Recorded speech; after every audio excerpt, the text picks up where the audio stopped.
Hi, I'm Harsha. Today I'll continue with my 10 points of morality, the next factor, the third one, which is Asteya or non-stealing. Now, while talking about morality, I want to say to people, because a lot of people think that a moral person is a weak person. That's not the case. You don't have to be weak to be a moral person. There is something called aggression, which is necessary provided it's well directed. You need to be aggressive in all walks of life today to succeed. There is so much of competition in life that whatever you do, whatever you want to achieve, you need to be aggressive. And that does not contravene morality in any way, as long as it's well directed, as long as it is fair. Right? For example, we have in India, there is Prime Minister Modi. He is a very aggressive person. He is a vegetarian, pure vegetarian, but he is a aggressive person, probably more aggressive than anybody can think of. And he is leading the country to a bright future. So that's what it is today. What happens tomorrow, we'll see. Anyway, so the topic of today's discussion is Asteya or non-stealing. Non-stealing, or not to take possession of what belongs to others, is Asteya or non-stealing. Or non-stealing or hijacking, grabbing, and stealing, of course. So now let's understand different types of non-stealing. Basically, there are two: physically and mentally. So now there is something called physical theft or dacoity, wherein a person silently comes and steals somebody's possessions at night or when somebody is not watching.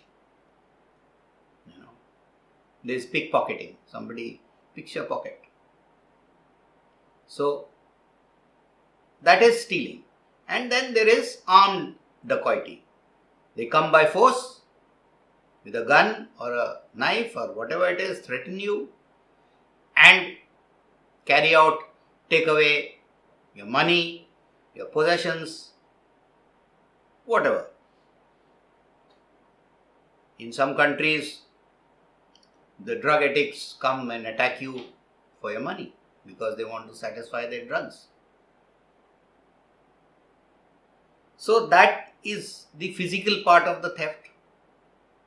And then there is mental part of it. A planned theft, a person who plans it or desires it, but the fear of law stops that person from doing it.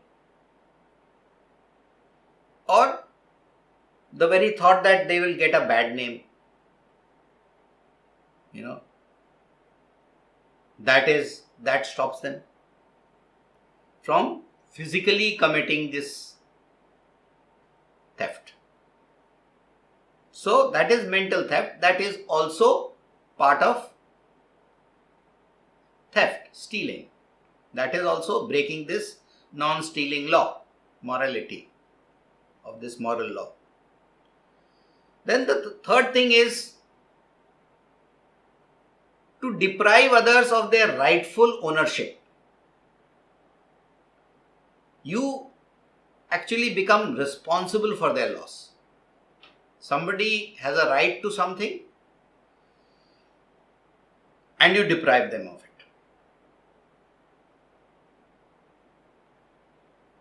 it. In organizations, there is something called Provident Fund, which the organization puts in the bank account of their own employees. Somebody has, the owner, I'll tell you that example, did not put it and he disappeared. He took away their money. That is theft, to deprive others. And then you plan this in your mind, but don't carry it out for the same reasons that you are afraid of the law and so on. So, physically and mentally, you commit a theft, dacoity, or you deprive somebody else of his rightful ownership. Right? Now, there are other ways of breaking this non-stealing. There are rich people who can afford it, but let's say you don't buy a train ticket. You know that nobody is going to watch it and you manage to break this. You do not buy it. You can afford to do it. I'm not talking about the very poor or some kind of people like that. But you know your own condition, and as far as possible, if it is, you should follow the law. Then, bribing officials, especially the big rich businessmen. There's a lot of, giving commissions, they're undercutting, they bribe the officials to get contracts in their favors, or they bribe the officials not to pay tax. What would happen if they pay? Nothing. But it's a mental tendency to break the law. Then there is a lot of people who make false claims. They have not travelled, they may give a travelling claim for refunds. There is interesting thing that an accident took place on the street and a passerby found it a good opportunity and also went and laid down with the injured people and showed as if that person was also injured and wanted to claim life insurance or whatever claims are created with that situation. So that is also one of the ways of falsehood. Then these people who do adulteration of food items, adulteration of things, they cheat, like taking weight. You buy from a fruit or a vegetable vendor in some of the areas where they take physical weights. They put a weight and then they weigh this thing. There's no electronic scale. So they cheat over there. And then nowadays with the advanced technologies, internet, there are so many frauds on the internet. Credit card frauds. We all know they put a camera to find out your credit cards and money is taken away. There are these call centers where innocent people fall prey to these false call center persons, end up giving their details of their bank or their cards, and money is siphoned off.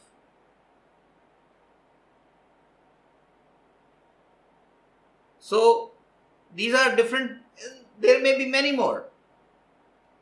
With the ingenuity of human mind, they have created many ways and means to cheat people and grab their money.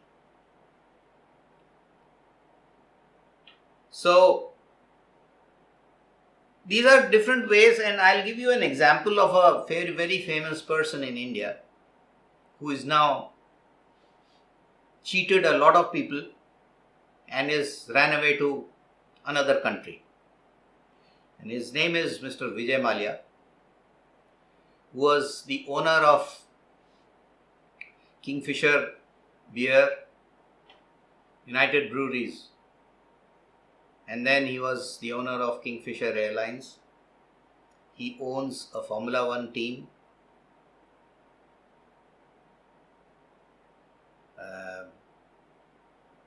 Leads a very rich lifestyle. And he committed that provident fund fraud of Kingfisher Airlines. The entire company is crying. He took millions and millions of dollars of bank loans by bribing. And then when the noose started tightening, he fled, ran away. There are many more frauds that are appearing in land and property and you name it. He's siphoned off money in different ways, and he's utilizing various legal loopholes of the country where he has gone to protect himself. The fight is going on. So basically my point is that the rich people also are equally, if not more, involved in breaking the laws of Asteya or non-stealing. And this is a mental tendency. It's a mental weakness. You see, all 10 points are very much part of our mental framework, how we are made. And like I said, these things should be taught by our elders, our parents, to those children when they are small, when they are, 5, 6, 7 years old. They need to be taught meditation. They need to be taught all these points. And that is why I will lay down all these things in proper order, so that you don't have to go around anywhere to know what is this. This knowledge, this information comes from the highest level. I have not created it.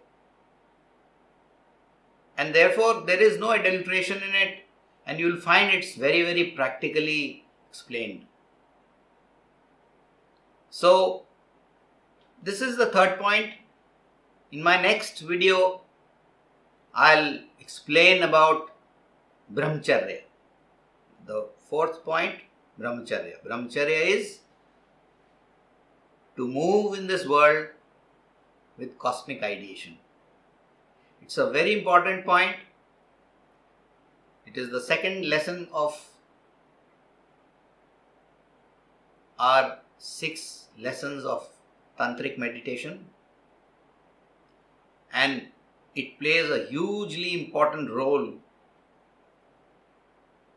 on the path of liberation. To liberate your mind, expand your mind. And I'll explain the details, why it is important, what is its role, as much as I can within the scope of the videos. I'll see you then next time. Take care and have a nice day.